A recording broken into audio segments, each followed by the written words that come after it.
তাল ছাঁকা হচ্ছে কি করে, গেটারে গেটারে ছাঁকলে তাড়াতাড়ি পড়ে ভালো, কারণ ফুটো ফুটোগুলো বড় তো, এরকম করে একটা বেঁকা বেঁকা আছে, ওটাতে ভালো হয়, অন্য কিছুতে অত ভালো হয় না।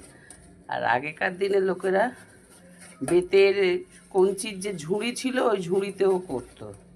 আমরা ছোটোবেলায় ঝুড়িতেই করেছি, কিন্তু এখন ঝুড়ি টুড়ির কোনো ব্যাপার নেই, কারোর বাড়িতে ঝুড়ি পাওয়া যায় না এখন আর। এখন ওই গেটারের মধ্যেই যে দিকটা সরু সরু করে আলু ছেড়ে সেই দিকটাতেই করি। দেখো এইটুকু সময়ের মধ্যে কতটা তাল পড়ে গেছে। একটা তালের মধ্যে 3টে আটি আছে, এখানে 2টো আছে আর একটা করছে। এই দুটোও করা হবে, অনেকটাই তাল বেরোবে। তাল দিয়ে কী কী হবে এখনও ঠিক হয়নি।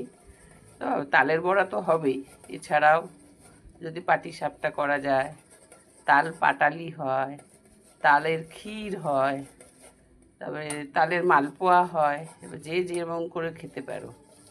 আগে তো তালের বড়া করে খাই, তারপরে দেখা যাক কী করা যায়। এখন রাখি বন্ধুরা।